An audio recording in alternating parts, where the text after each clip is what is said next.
உண்மையிலே எனக்கு ஒரு பெருமிதமும் திமிரும் எப்போ வரும்னா, உண்மையிலே நம்ம பெரிய ஆள் தான் பிறகு நம்மளை பார்த்து ரொம்ப பயப்படுறாங்களே இவங்கெல்லாம் அப்படின்னு நினைக்கும் போது ஒரு திமிர் வரும். என்னையே பார்த்துல இங்கிட்ட ஒரு ஆள் இருக்காரு பாருங்க,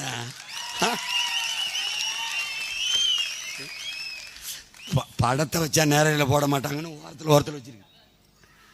இது போட மாட்டாங்க, பயம். படத்தை பார்த்தே பயப்படுறவங்க படையை பார்த்தா எப்படி பயப்படுவாங்கன்னு பார்த்துக்க. ஒரு காலம் வருது எல்லாவற்றையும் சரி செய்வோம். கோடி கனவு கொண்டோம், கூடி நிறைவாற்ற ஓடி வாருங்கள் என் அன்பு மக்களின் தான் உங்கள்கிட்ட வந்திருக்கோம். 2 கையையும் விரித்து கேட்பது உங்கள் மகன். உங்கள் வாக்கை மட்டுமல்ல, வருங்கால என் தம்பி தங்கைகளின் வாழ்க்கையையும் சேர்த்து தான் கேட்கிறேன். நான் ஓட்ட கேட்கல, இந்த நாட்டின் மதிப்புமிக்க உரிமையை கேட்கிறேன். அதை மீட்க காக்க எனக்கு வலிமை தாருங்கள்.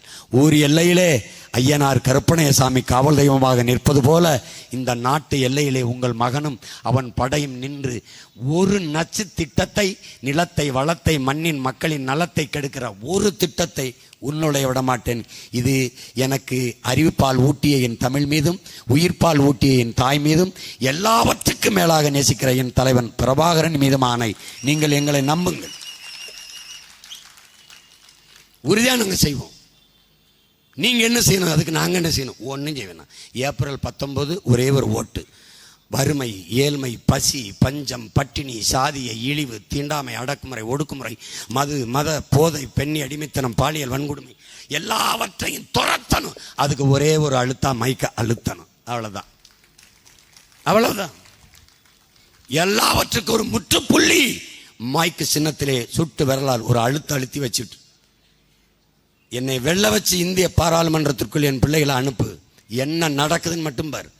ஒரே ஒரு மகுவா மைத்ராவுக்கு பதில் சொல்ல முடியல. மிஸ்டர் பிரைம் மினிஸ்டர்ங்கிறாரு. அந்த அம்மா கூப்பிடுது, இவர் இப்படியே இருக்கிறார். பிரைம் மினிஸ்டர் ஃபண்டுன்னு வாங்கினீங்களே கொரோனாவில், அதை வாங்கி என்ன பண்ணீங்கன்னு கேட்டுச்சு. பதிலே சொல்லு. இல்லை, சிலிண்டர் வாங்கி அனுப்பிட்டோம். எத்தனை சிலிண்டர் எந்தெந்த ஹாஸ்பிட்டலுக்கு அனுப்புனீங்க? பதிலே கிடையாது. இதுவரை பாராளுமன்றத்தில் மோடி பேசி பார்த்துருக்கீங்களா? கிடையாது. மன்கி பார்த்துன்னு யாருமே இல்லாத கண்ணாடி அறையிலிருந்து பேசிட்டு போயிட்டே இருப்பார். எப்பாவது ப்ரெஸ்ஸை மீட் பண்ணி பார்த்துருக்கீங்களா? ஒரே ஒரு ப்ரெஸ்ஸுக்கு பேட்டி கொடுத்துருக்காரு தந்தி டிவிக்கு. அதுவும் பேட்டி தான். ஆனால் உங்களுக்கு தெரியுமா, எங்கள் ஐயா பைல்வான் ரங்கநாதன் இருக்கார். அவர் ஒரு யூடியூப்பில் போய் பேசுவார். அவரை ஒரு தடவை சந்தித்தேன். நாங்கள் ஒரு சர்வே எடுத்தோம். சீமான், அதிகமாக மக்கள் பிரச்சனைக்கு நின்று போராடிய தலைவர் யாருன்னு இந்தியாவில் சீமான் தான் அதில் முதல்ல இடத்துல இருக்காரு.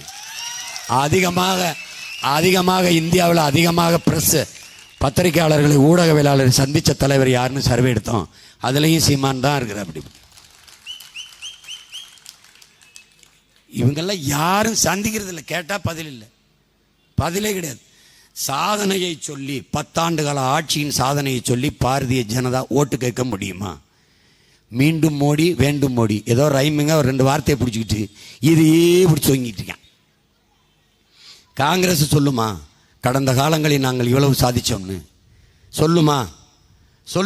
சொல்லாது. திமுக சொல்ல முடியுமா? 39 உறுப்பினர்களை கொடுத்தீர்கள், இந்திய நாடாளுமன்றத்திற்கு சென்று உங்கள் பிரச்சனைகளை எடுத்து முழங்கி எல்லாவற்றையும் நாங்கள் தீர்த்து விட்டோம் சொல்ல முடியுமா? இல்லை அதிமுக தான் சொல்லுமா? பிறகு எதுக்கு ஓட்டு?